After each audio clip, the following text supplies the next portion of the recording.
Hey everybody, it's Anthony Brogdon. Boy, I got a lady on the channel today. Y'all gonna like this one. And she good looking too, everybody. Whoa, we gonna rock and roll. I'm not playing with you. I'm Anthony Brogdon, and I'm the host of Strong Inspirations, where I give it to you straight, no chaser, as a result of the people who come on the show. And this is one of them that you're gonna really like this. Oh, we're going to get somewhere from somewhere else to give you some stories about Black business history in Macon, Georgia. And just so y'all see, just be patient because it's good. Watch out, my friends. And hit the subscribe button. It's free. I don't ask no information. It just let me know you like me. Hit the like button because there is no love button. Hit the notifications bell so you can get a ding, a shock, your lights flicker, something happens to let you know there is new content on Strong Inspirations. Almost at least once a week, there's something here that is new that you need to watch. Did you see the one I did with the guy out of England? He's a professor at University of Sussex. I guess that's a suburb, something like that. And my man talks about the role that the European nations, and in particular the British people, played in slavery, how they benefited from that, and how they ended slavery. Watch that video. Did you see the one I did with the guy out of Scotland who talks about his great great grandfather was one of the largest enslavers on the island of Barbados? Watch that video. Did you see the one I did with the guy who was a radio DJ, disc jockey, down in Birmingham, Alabama? This is about the 50s and 60s. And he was the one that, when they were going to protest, he's the one that reported it. Watch that video. Or did you see the one with the guy who found out his great grandfather was one of the largest enslavers in Alabama, and connected with that Selma Bridge crossing? And the guy wrote the Jim Crow laws. Watch that video. I got them from all over. I got, and this sister's from Macon. I got two videos of some guys that I met in Macon. One of them is a musician, probably kind of retired now, but he played the chilling circuit. He talks about how he toured playing his instrument.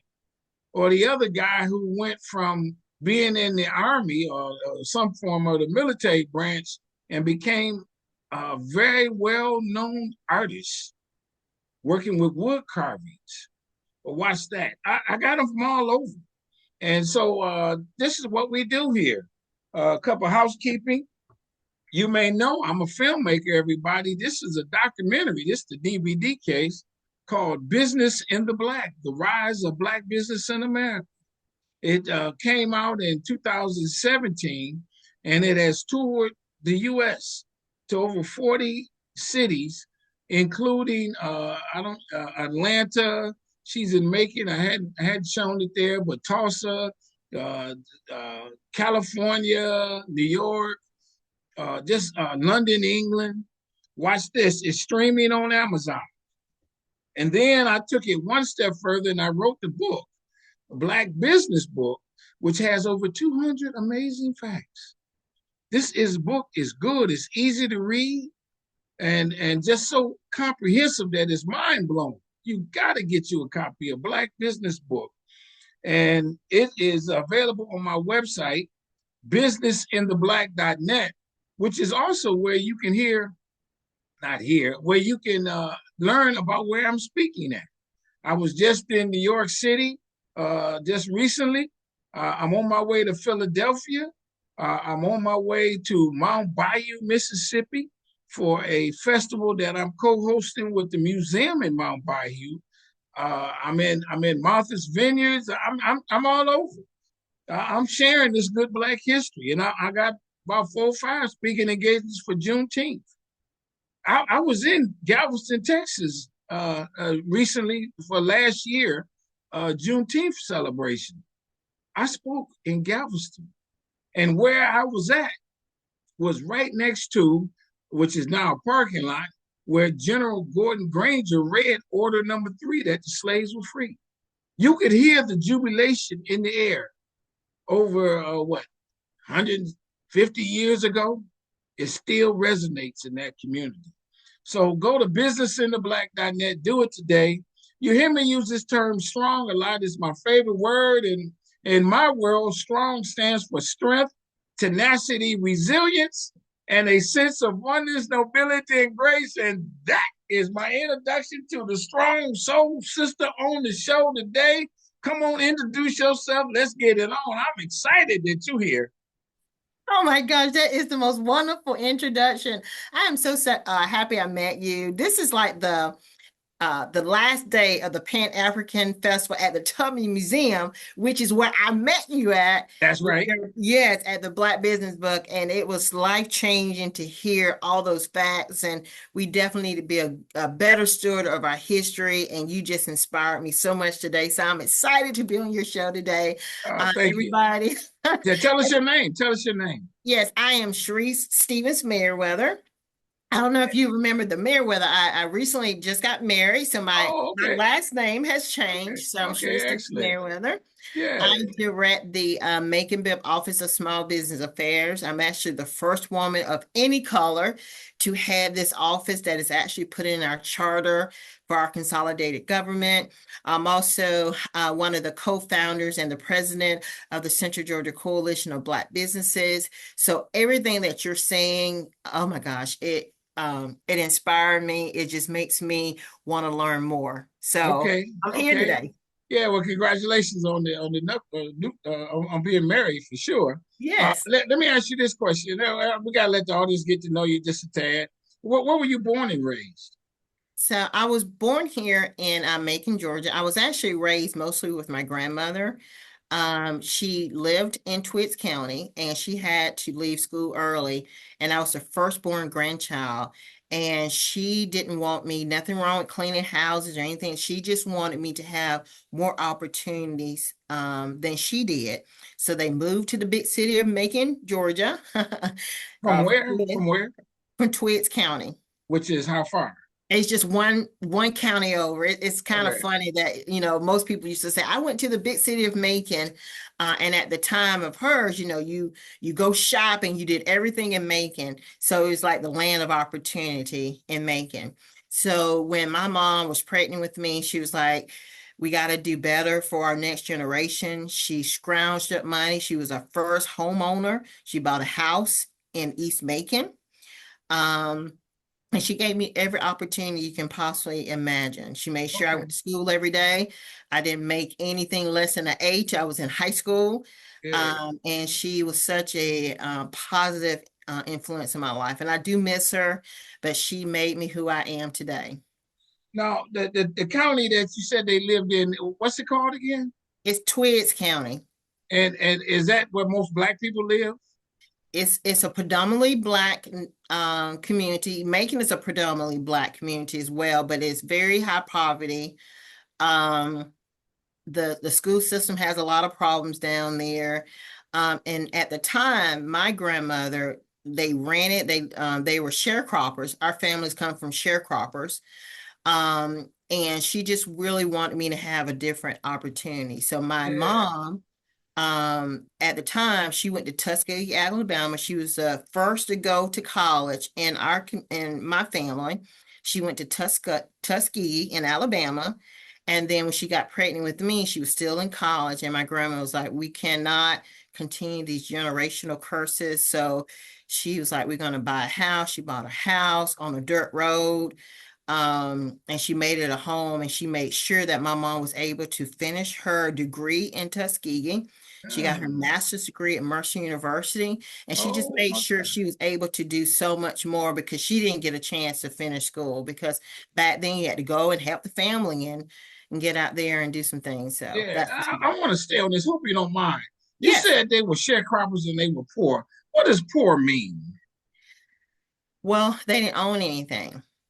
And my grandmother, she was a good steward of any money she raised, and she was able to, on her own, now this is a long time ago, on her own, was able to purchase a home in East Macon by Sawyer's Lake, in Macon. So when our family lived in Twiggs County, they worked hard. They were hardworking people, but they didn't own anything. They lived on land that someone else owned, and they worked from sun up to sundown.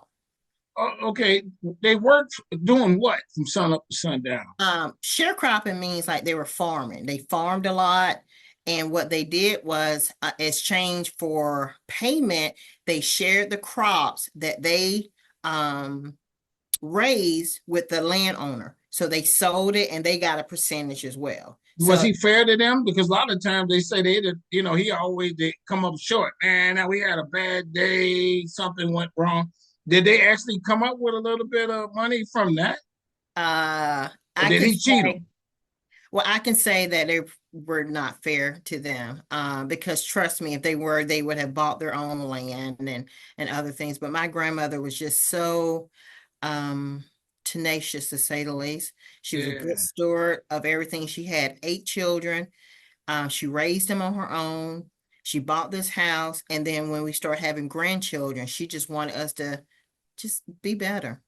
Um, If you remember, and maybe you do, maybe you don't. When they lived on their land, what kind of house was that? oh, they were in a shack. They were What's in a a shack? shotgun house. Like no running water. Um, Really just 2 big rooms. I actually saw a picture of it. And I hope we have it, but it literally is just like a open shell type of house. Um, and it had one divider. So it was really like a 2 room house. And it was Yeah. multiple people in the house. Did it have windows? It did have windows. It was 2 windows up front and one in the back. It had a very suspect porch on it, but they lived very humbly. Is that the kind of house that we look at when we see the slavery movies and they're sitting on the porch and that kind of thing? Is it something like that, maybe? It looked like it was hand built by my family. It didn't look like a house that we see now, but Yeah, yeah, yeah, yeah. it was similar to that. But it was their home at the time. But the house that she moved in is on Crest Drive, Yeah, which yeah. in Macon, and it was to her probably like a mansion versus to what they had before. Cause see, I'm from the north, as you know, and Yeah. I really want to delve in that just a little bit for what you said. I mean, no, because people might want to hear that we Yeah. seen it in the movies. Did it have a stove in the middle of the room? Is that what heated the house, or did I only it? saw pictures really of the outside and the door was open, so you saw the little divider. Yeah, yeah, But I yeah. know for a fact that they had a well. They cut wood to stay warm. She used to tell me stories about this and I envision it, but it was a hard life. But I just know when she told me, she said we didn't own anything. So, even in older years, my grandmother never drove. She never had like a driver's license. A lot of opportunities she did not get a chance. And when I say she was smart as a whip, just think about a single mom with 8 kids. She was able to work. And at the time, she started working at Cable's, which is like a chicken processing place. After the sharecropping, you're able to save money, buy a home, be debt free. That takes a lot Yeah, of it does. vision. And we didn't know, we didn't want for anything. Even the grandkids, she raised a lot of our grandkids. Yeah. And we didn't want for anything. Okay. I want to stay on that because this is interesting. Um, did it have lights? Do you know? Um, I don't know that. I don't Okay. know, but I can only guess that it probably did not, It because had they had to lights. cut Yeah. wood. They had to do a lot of things to prepare the house. So I would probably guess no. What happened to the house? Did it get torn down eventually, or is it still standing? I doubt it's still standing, but they didn't own anything. So the people who owned the home in the land in Twiggs County, they never went back there. I think she told me about it, but we never actually saw it. It was Oh, close to, yeah, because she had bad memories of it. And that's why she wanted to move to the big yeah, city of Macon. But it was not yeah. too far from Antioch Baptist Church, which was a historic Black church down there that Yeah. all the sharecroppers kind of met. But I don't think she had a really good experience. So, like, as we're talking about these stories, I really want us to talk more about it because we have so much trauma, of things that happen to us and people don't talk about it, but it's part of our healing process. And I wish that I would have asked my grandmother more stories and more things about what happened to her. But part of her defense mechanism is she was a strong woman. She didn't wallow in the pain. She just kept it moving. But, Did in did hindsight, I did wish I would have known more. do you know if this is the case? What was the difference between that and slavery? Mm, wow. Not too much more. I mean, slavery, they didn't give you really anything, but at least with sharecropping, you were able to grow your own and have some type of entrepreneurship and selling your ware. Even though you had to share it with the landowner, you were able to make some money. Wow. And so this goes to about what year? Let's see. I don't know. And I apologize. Oh, that's all right. I just was wondering, is this the 50s or the 40s or the It was 30s? probably in the 40s. In Yes. the 40s. Yes. Did other black people live nearby? Do you know that? The other Yeah, sharecroppers on the same property? that was the way of life back then. A lot of our black families, my great great grandmother, her name was Nora Stephen, and she was a sharecropper. That's how my grandmother Liza Stevens became a sharecropper as well. So that was just a way of life. It was not like a lot of opportunity. So um you sent your kids to school in elementary, but as they got older, they had to work to support the family. And that's kind of Yeah, that's how it part of that goes. history. Yeah. Yeah.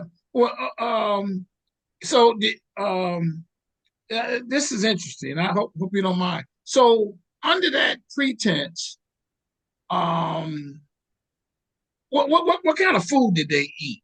Well, I mean, the fruits and vegetables they grew, Yeah, and maybe there was some, so yeah. my grandmother, she did it all. She grew fruits and vegetables her entire life, but she also raised chickens and pigs, and she can make something out of nothing. And I remember that she can make something out of nothing. So she had a green thumb. So everything from tomatoes, collards, turnips, that's what they did. And even when I was a small child, when she had the house on Crest Drive, we had chickens running around. Inside the city limits. Yes, inside the city limits. We were in Sawyer's Lake. Sawyer's Lake is closer to Twiggs County, but so it's not like city. It's kind of like the country part of the city. So, and we used to have chickens, and we may play with the chickens during the day, and maybe the next day the chicken was our dinner, but that was part of. Do you know how to wring a chicken's neck? Yes, I've seen it several times. I've never personally did it, but my grandmother, like I said, she was a self-sufficient woman, and she would wring chickens. They made Brunswick stew, which was the head of a pig, in it. Ooh. She made something out of nothing. They used to make chitlins all the time. We had talked about a little about the chitlin circuit and things like that, but she didn't waste anything. And that's what I love about it. And even to this day, I think that's why I'm a good steward of any money I have. I don't splurge on things, unnecessary things. It's because I've seen my grandmother make something out of nothing my entire life. Let me ask you this: eating that food, which ain't most the healthiest. I know the chitlins and stuff like that. Did she end up having health problems, and you think some of that could have been the diet? Well, my grandmother, she lived to almost 80. And my grandmother before then lived into her 80s. So our family has longevity of life. She did have, we ate chitlins and things like that, but she always ate a lot of fruits and veggies. And that's just because Okay. she grew a lot of the things she ate. So, I probably eat more unhealthy than my grandmother did, to be quite Oh, I honest. Because love she, it. yeah, because she grew everything. So she was a good steward of that. So she didn't Okay, how about drink, this she one? didn't doing that stuff. Do you remember some of the medical remedies that she used to have you all do? Was it castor oil you had to take a teaspoon of, or you know what I mean? Any of those things that you can share with us that was one of her, girl, this is gonna keep you healthy. Yeah, yeah. She used to actually warm up the castor oil just a little bit before you actually swallow, which was good. One of the things also when she gave us all the kids baths, she put baking soda in our tub to because you'd be out in the world. She always thought just all kind of contaminants and things like that. So she put a little baking soda in our water, which was I didn't understand it at the time. And you're talking about eating healthy. Things that I do now is because of my grandmother. It was oatmeal in the morning, and not oatmeal with sugar, but oatmeal with honey and raisins and things like that. And now you go to a restaurant and they're trying to charge you $20 for oatmeal and raisins. Yeah, yeah, But yeah, those for are sure. some of the things that my grandmother taught me at the time. So Was yeah. it sweet tea? Mostly unsweetened. She didn't like she sweetened her stuff with honey a lot. Mm. And this is before, now people say, oh, yeah, honey is a good thing. But because they had bees, right? They had a beehive. She Oh, was did they? self-contained. Yeah. So they were self-contained. So they used to actually eat the honeycomb part.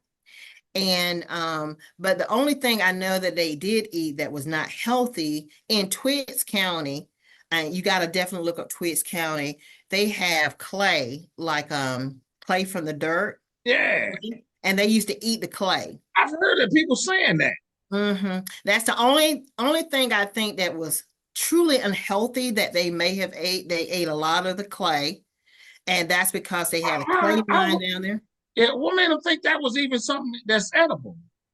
Well, they had a clay mine down there. A lot of the men, when they wasn't sharecropping, they worked at the clay mine.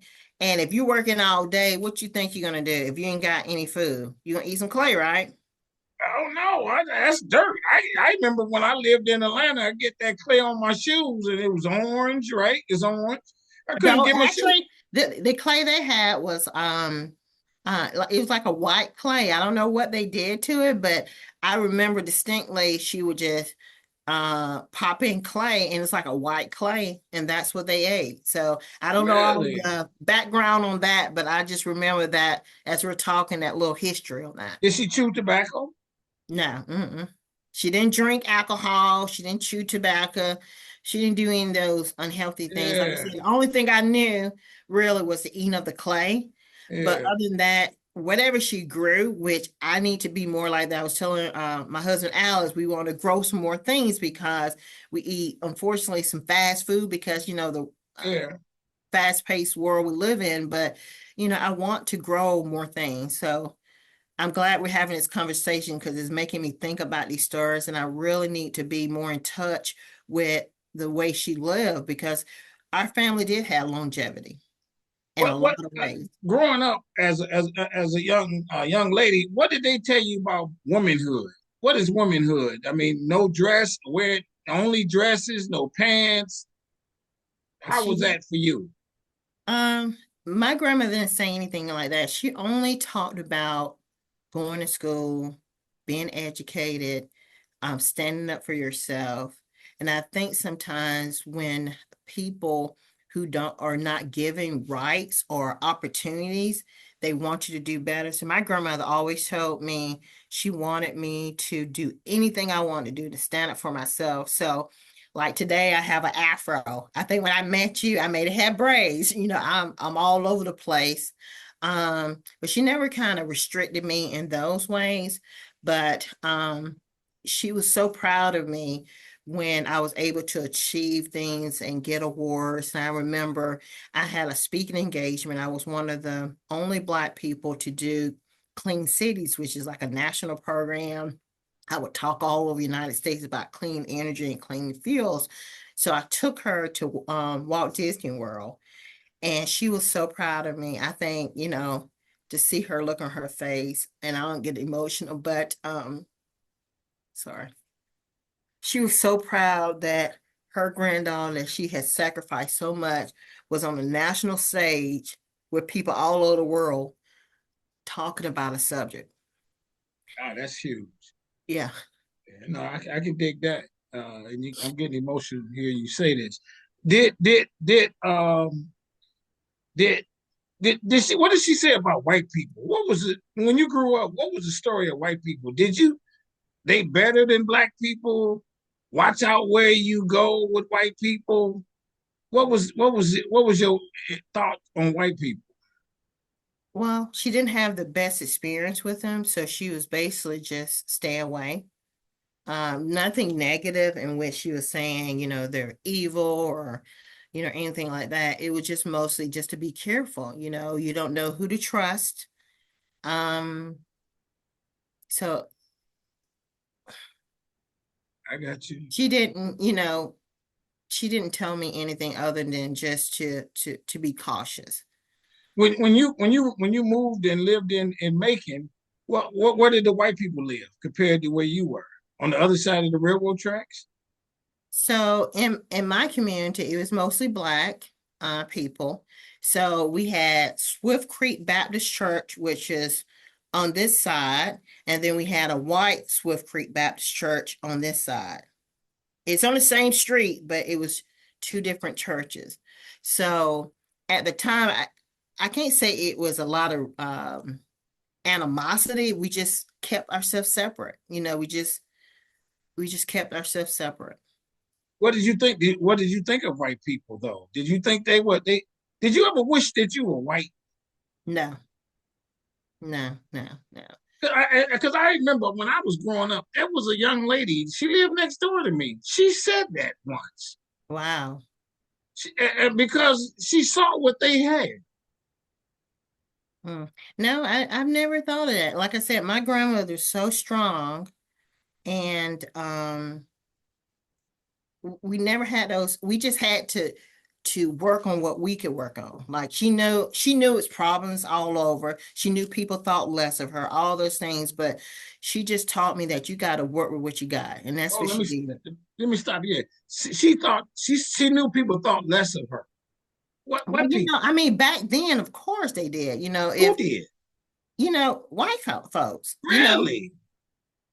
yes. I mean, our history. I mean, they did, but you have to deal with what you can deal with, and that's what she did. And just she was a church going lady. She went to church every Sunday. She worked really hard. She was there for her family. She was a steward of other people's kids. Um, I don't know. She was just a good example to me, I Yeah, guess. yeah, yeah. And so that's a beautiful thing. And then y'all moved and got the house and stuff like that. Um, did you think you had more than other black people? Had y'all come up a little bit in that regard? Well, I didn't get a chance to see a lot of the struggles like they had before they moved to this house, but I had a good childhood with my grandmother. We I was just talking about like I'm into bikes now. We teach kids biking, and back then we used to build bikes and go all over town and just enjoy ourselves. So we didn't know the concept of being poor. We were just kids. Right, right. And but like now looking back, I can see how my grandmother stretched food for so many grandkids and neighborhood kids, and I don't know how she did it, to be quite honest. So I can see the sacrifice now that I'm older, but at the time I didn't see that. I just saw that my grandmother loved me with all my heart, and I Yeah. can tell that she wanted the best for me. So when I went off to school, I didn't act a fool. I listened, I learned, and did the best that I can do. So yeah, I didn't have that experience. Wow, that's a beautiful thing. With that, did you ever have an experience in school where like you getting all grades and the white people trying to hold you back? Um, no, I was always one of the top kids. I had saw one of my old teachers, Murtis Johnson. She's actually on the school board now, and she was telling people I was one of her favorite students. And she was a black lady. She was the one of my teachers, and integrated class. I was a president of the chess club. I used to beat the boys. But back then, we were just I didn't play around. You went to school to learn, and that's kind of what I did, just I got to you. learn. And even now, like for what I do for work, I do that same thing. Like whoever comes in my door, I give them a clean slate. They show me who they are. You know, I don't have any preconceived notions, just come in and then they let me know who they are based on what they do. Yeah, and that leads to this. When was your first recollection of a black-owned business? So my mom at the time worked for a photography studio and it was owned by black people. So Oh, I saw really? at the time, yeah. And then Macon Bibb is very unique. We're very unique in which we had Cotton Avenue, which I know you got a chance to meet Alex Habersham. The Macon Middle Georgia Black page is still located in the Cotton Avenue district, but they had everything from barbers and I think at one point they had like a bank. They had so many. They had the Hutchins Funeral Home, which is still there today. I think they started just before 1900 and they're still there now. Oh, really? Yeah, yeah, the Hutchins Funeral Home. They have a long So they're legacy. probably one of the oldest black businesses Yes. in the area. Yes, yes, yes. And they're thriving and Alex's is there. So at the time, we would go shop at black owned businesses, so it was just part of what we do. We would catch the bus from where we're at to downtown Macon, and it was shops for us. So I saw business owners all the time, and that's why I think part of me became a business owner as well. Um, and and I think in the area that you came in with the Tubman, we have like the Douglas Theater there. Charles Douglas, he was making one of his making first millionaires. His family, his parents were enslaved beforehand, and he built a hotel. The theater is still here. Is that now? What's his name? Tell what's the story? Charles Douglas, his family was enslaved people. He was actually one of Macon's first millionaires. He built the Douglas Theater. He had a hotel. It's actually still open now. And you definitely I want you to Google Douglas Theater. It's not too far from the Tupman Museum. But Dr. Shelton Land is over this historic place, but people like Little Richard and Otis Redding all actually played there.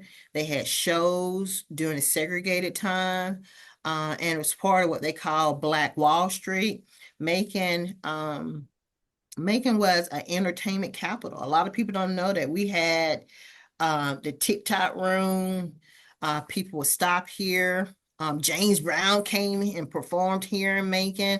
I mean, it was a entertainment mecca. And like now we have a lot of musicians that are trying to relive and recapture some of those things. But we have a lot of history. We really do. Did black people they sold fruit along the streets or something like that because of the gardens? Was there those that kind of appearance back in the day? Well, I'm glad you brought that up. So in Pleasant Hill, which was Pleasant Hill was like a planned community here in Macon. It's still here. It was changed a little bit when they did the highway system and cut it in half. It was like for middle class Black people. So, like the Little Richard house, he grew up in Pleasant Hill. We had Isaac Hold Beaver on, little House. Richard grew up in Macon.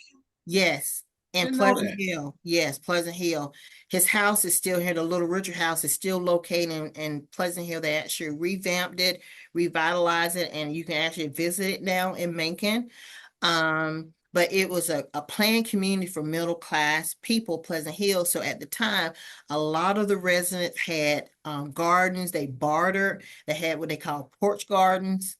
They grew their own things, and one time I actually tried a couple years ago to bring this gentleman in. It was a Black guy named David Martin about reviving porch gardens because like now, but eggs are $6, $7 or something. People need to be able to be a better steward of their own food sources, and that's something I learned from my grandmother. She was always over her food sources. She grew it, she killed it if it was a chicken or whatever, but we just need to get back to being a little bit more self-sufficient. When you talk about a middle class in Macon and the emergence of it, what's some you mentioned the one guy. What was some of the earlier middle class? Yeah, so we had her name was Minnie Lee Smith. She actually created a business college that Oh, I didn't, really? yes, I was like, oh my God, like a business college. We had the Duval family, which had, I think they started like in the 1880s or in 1890s, but they had a hostelry business. One of their buildings is still located in Pleasant Hill. It was for the middle class. The first community was called Tybee Island. It wasn't an island, it was just called Tybee Island in Macon. And I think in the 1960s, late 1960s, they actually tore down that community when they called urban revitalization.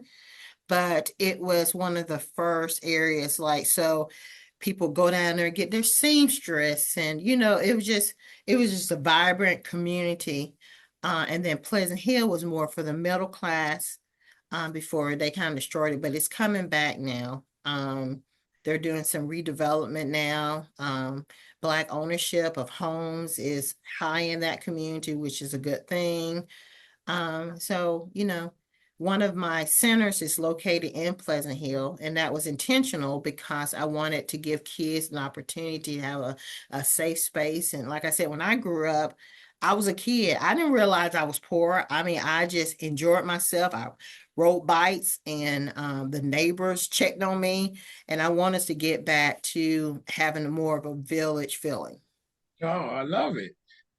You just said you mentioned some of the business community. That's what you do now. Tell us again. What do you do? What now? Yeah, so I'm excited. I direct the Macon Bibb Office of Small Business Affairs. So I work with small businesses to do contracts with Macon Bibb County. We have a lot of people who've never thought about doing work outside of residential, no commercial, no governmental, and I provide technical assistance to help with that process. So the way that we're talking today is motivating me because I do want more Black people to think about entrepreneurship, thinking about getting out of their silos and looking for other opportunities. In this uncertain time, you got to have multiple streams of income. You got to know our history. I would love for us one day to have another black bank. In my delving in with the library, which we have Amira and Jackson, she kind of keep our history alive here in Macon Bibb County. I didn't know that we had two black banks at one point in Macon. I was like, what? Hmm. So with my job now, of course, I want to go down in history as creating additional Black millionaires, Black entrepreneurs, and things like that. But also, I want to highlight some of our unsung heroes. And like when I read through your book, I was just so astonished. Like you inspired me so much. I'm like, we got to number one have you come back to Macon. Hmm. Um, to share some things. And I would love to have your movie shown during Mm-hmm. Black Business Month, which is in Sure, August. So we're sure. going to definitely talk Yeah, about yeah. that. But Macon Bibb has a lot of history. And, I brought up Alex Habersham. He's one of the longest publications of his kind, and he's located here in Macon. And it's like a booklet. Of all Black owned businesses. So people Oh, can really? yes. So people can look at it and be intentional and say, I need someone who can lay concrete, and you'll be able to find that information. So, a lot of people are doing some great things. I think even with my job, I'm trying to make it easier as well. So uh, But I'm if you were, and I know you can do this real easily, if you would talk to somebody, what's the benefit of owning your own business? Right, that's one question. um so with Black folks, we don't really get inheritance. It's a wealth discrepancy, right? So you can go work for somebody, and I'm not even sure what the minimum wage is at this time. I need to find out a little bit more about that. But if you're working for someone, it's kind of hard to build generational wealth when you're creating your own things and you're creating your own company. Then it'd be something you can pass along to your son, daughter, your family. You can build property, you can build generational wealth. And to me, even though I work this job, I have other stuff that I do. I'm Yeah, not just sure, talking sure. to talk. Yes, I'm not just talking to talk. I'm walking the walk, because when I leave this earth, I want my kids, just like my grandmother, to have a better state in life than I did. And you cannot retire comfortably without having multiple. Yeah. um, How hard is it if you were to tell somebody to be self-employed? Well, it's hard for Black folks because, a lot of times people tell you, oh, go to a family member and get a family loan or things. But, how many of us have family members that we can call and say, hey, I need $50,000 for a business, right? So with our businesses, we have to be so innovative. And I do want to encourage people, Black folks, to get into AI and understanding this new technology. I'm in my 50s now, and I'm learning. I'm taking classes now, understanding AI and promptings and how to be a little more self-sufficient. But of anything I can say, as we're trying to support Black-owned business, we got to bridge this internet/digital divide and understand how technology is changing things. It's not going to be the same jobs. Like some jobs we've had before, they're getting robots for. But now we got to understand the coding of it and the back office and how to um it was two Black kids. Well, they're not kids, but they actually graduate from our local public system. They work for Microsoft. They came down and talked about AIs and things that they're trying to do. And I'm like, we are so behind the eight ball. Like, we got to teach our kids about this new technology. We got to understand it's just a lot that we got to learn. So Yeah, as we're talking about businesses, I yeah. want, like, it's 2025 now. I want us to say, well, you remember this company that started in 2025, and in 3025 they're still in operation. Is that kind of movement that we're trying to do. What is the as you might say, and we all know it, but what would you say is the benefit of the money circulating within the community? Mm. Now you talking this Alex Habersham language right there, because our money does not circulate in our community. We get it and we spend it out. And I think he said in 6 hours at a time. But that's part of us owning things, because we can buy from each other. We can buy from each other. If you wanted to go and get lumber, who will you go to? Who Black owned person is selling lumber? Or do you have to go to Lowe's? I mean, nothing wrong with Lowe's or Home Depot or anything like that. Right, But right. I think as we have more Black owned entrepreneurs, we can support each other more. And I'm not a separatist or anything like that. I just think that we need to have options and we need to be intentional. And that's why I work a lot with our Black owned businesses. We're trying to We're going to have a big road project coming up. I'm going to be working with some Black-owned businesses to see how they can learn this trade so they can be part of the process. But if anybody has any type of clout, I guess you can call it clout, we need to be helping each other. And that's what I'm trying to do now. And I'm so humbled and thankful to be in this position because I'm able to see trends, see things coming down the pipeline and able to help my people. I don't have anything against any other people, Yeah, yeah, I can dig it. but we've been through so much pain. And even now we have so many people against us and we just got to work together to better ourselves. If you were to tell, let's say, a high school student, for him to or her to want to become business owner, what would you suggest? And let me lead into it this way. Okay. I would think that a person, you got to be honest. Mm, You got to understand hard work. You got to know how to read and write. right, You got to understand math right. and have some common sense. Mm. Add more to that in your own words. And you have to do your market research. I have a lot of people come into my office and they see somebody doing something and they try to do something similar. You gotta find your own niche market and understand it's not gonna be easy. Then you have to do your own market research to see if you can make money. Like, I see people making businesses, but if you're not getting a profit, then how is that a business?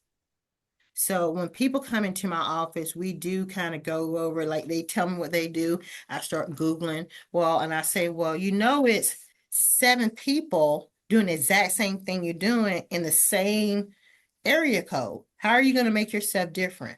Are they making a profit? Go by there and see, are they busy?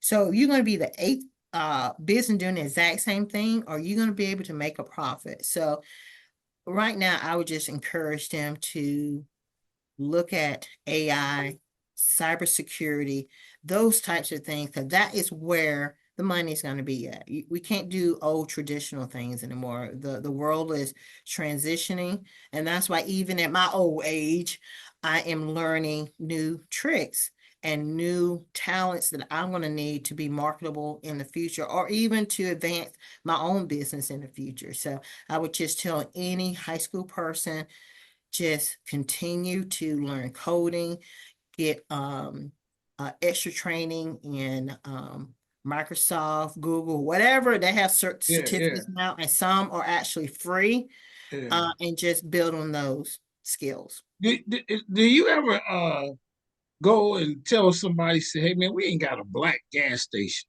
I'm looking for somebody that want to open up a gas station and I'll help you do it. Or we don't have somebody, a black person selling lumber. Can you do that? Uh, can you know what I'm saying? Is that an effective use of your it, time? well, it is an effective use, but personally, what I try to do is get them to get things that make and build buys. So, like, we are more for public safety. We have recreational centers that we have to upkeep. Um, we have strategic plans, like we're going to be working on the roads. We do lighting projects. We have the airport. So I would encourage people. I don't care if it's Macon, Bibb, it may be a city that you're at. Everybody has a website. We're in the internet world. You can go and see what a government buys. You can see if they buy a lot of lighting or they have buildings or whatever it is, I got and you. I and love what and you're and and, saying. and customize what you're doing to that. So we just got to be smart about it. You can't just create a business. You got to create a business with need and then be informed about it. And then when you're informed about it, you can come to the table and know how to price it effectively. And that's one thing I do talk to my vendors about, making sure that they price it, that they can take care of equipment or needs or staff or whatever the deal is. But as young people are coming up the pipeline, they cannot think the exact same way. I Yeah, I mean, got you. this is just different. So, Can I go down this before we close? Given the state of affairs now, in the Yes, times that we live in, presidency, what have you. yes, sir. Uh, and the elimination of DEI Mm, can the, a town like Macon, with the background that it has, there's still a conscientious effort to have someone like you do what you do. yeah. Uh, So that's our one thing that you can maybe respond to some degree. our mayor is a white man. His name is Mayor Lester and Miller, and the first thing he did um was hire two black folks, which is me and Dr. Ficklin. He has not told me to do anything less for DEI. I'm still moving ahead. We're Oh, still trying to really? engage. Yes, we are still engaging in what I'm doing now. Nothing has changed. I am still working as hard today as I did before, the current administration, and that's what we're doing. And I want to just encourage people. Yes, a lot of people are shying away from DEI, but DEI is what make us so wonderful and make us, who we are. And people who believe it, not just a policy, are going to continue to do that. And that's what's happening here in Macon, Bibb County. That's why, I mean, that's why I love what I do. Yeah. I, I got one more, and hopefully yes. that you don't mind. I ask this in this way. There was a young lady I noticed. She wanted to get into trucking here in Detroit. She went out and bought a truck, one of them big 18 wheelers to haul gravel or whatever it was. And she says, "Okay, here I am. I got the truck. I got the driver. She might have had four of them. Now I want to go out here and find contracts." So then what they made her do was subcontract to the big white guys. And then the big white guys did things like, okay, we're gonna let you know when we give you a contract the day she's telling me this, the day before, and then they sent her on the road that had the nails, and she was always getting this. What when you do what you do, you're taking some money away from the big guys. How does that, if you can say, how does that job? You trying to give me some hot water? Yeah, Uh, I mean, to be honest, we do it in a way that people who come to my office are the best of the best. That's what I was saying during market research.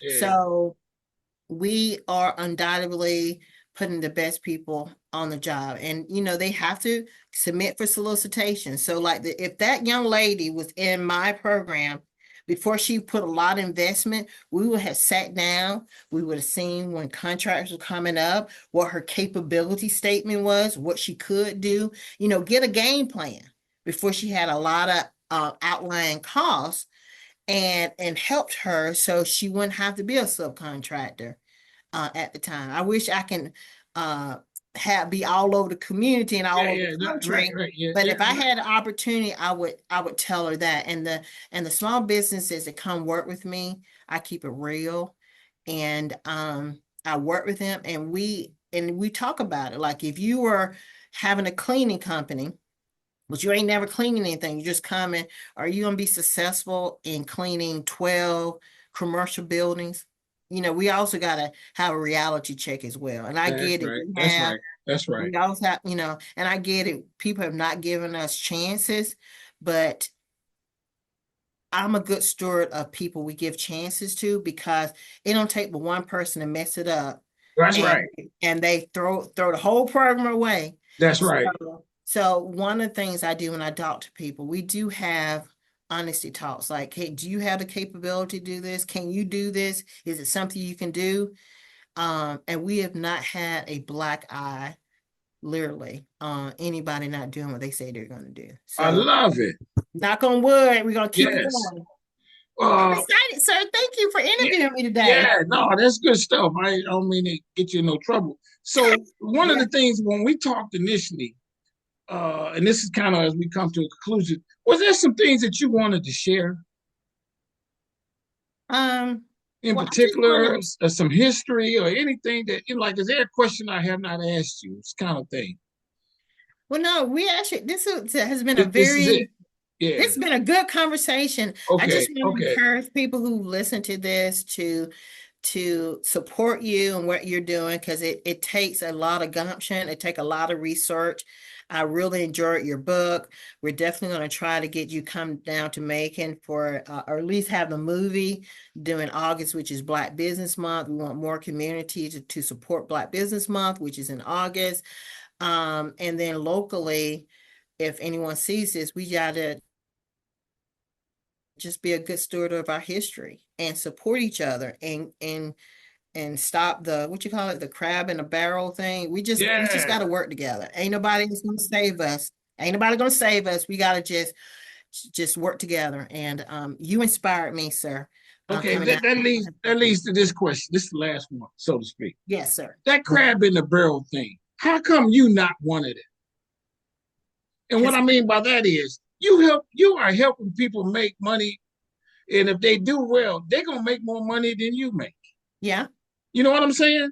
yeah. So how do you not? Hold on, man. Whatever. How do you know? I don't know. How do you be like that? Because it's bigger than me. It's bigger than me. And I was raised by my grandmother, and she sacrificed so much for me to do what I'm doing. I see a lot of people who are in position and don't share the information, don't do what they need to do. And we're in the same boat sometimes. I don't want to be part of that. I want to be part of the solution. So, yeah, it's going to be some millionaires out there that I've helped, but that's part of the process. I feel good that I'm able to make a positive influence on someone. And that's what I want. And then, like I said, I'm working myself as well. I'm learning. I'm teaching my children. I have one son and one daughter. I'm teaching them. I don't have any grandkids, but I'm hoping that generationally we'll just continue to be better. My grandmother sacrificed for me. I'm sacrificing for my kids, and so on. Boom, there it is. That's gonna end this right there. Thank you, sir. That's Woo! it right there. You said it. Yes. And more of us need to feel that way. More of us need to feel that way. Because you get your victory, and you know it. Yes, Yo, sir. if you see somebody that you help, how does that's your victory? This I'm is putting my words in your mouth, but I No, guess no, this is my victory. And everybody has whatever they can to feed their soul. This feeds my soul. I didn't tell you, on the other hand, me and my husband, we have a youth program. We take kids, Black kids, all over the United States biking. I took them to Canada last summer. We have went all over the United States. So we have a giving heart. And now, many years past, we have kids that didn't even think they were graduating from high school or graduating from college. So you don't know what seeds you're planting. And yeah, maybe it's not my lot in life to be a millionaire, but I'm wealthy in everything else. So I'm happy. there it is. Everybody, this is strong inspirations where you see and hold on, how about this? And you can't say nothing about it. You can't tell me other. You an icon. Mm. You an icon. You're well thought of in that community for what you do. You an icon. When I was there, I saw you across the room and I could feel iconic type stuff coming off of you. Mm. Thank you. You an icon. And that's the way it is. Boom shakalaka. Your grandmother did something. She said something to you. She watched you.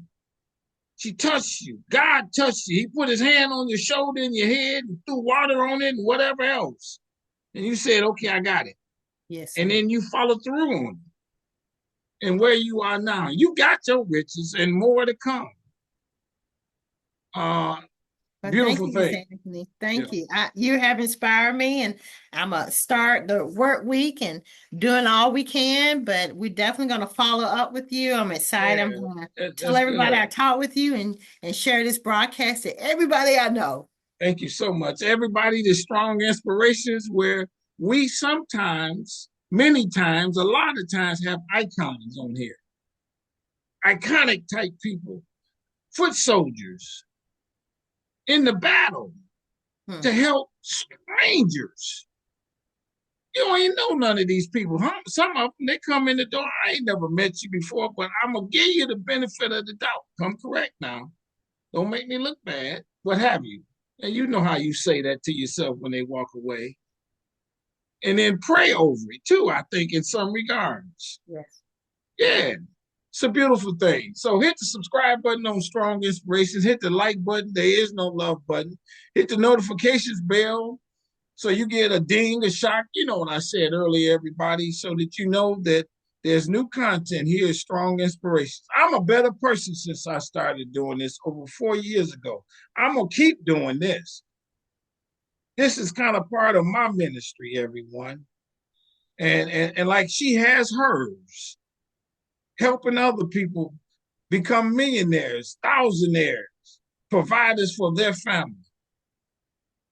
That's a beautiful thing. And those kids, bike riding. Because when you're riding the bike, you got to look around, see what's going on, deal with your exercise, and maybe along the way, and I'm sure have some conversation. You pull in some ears.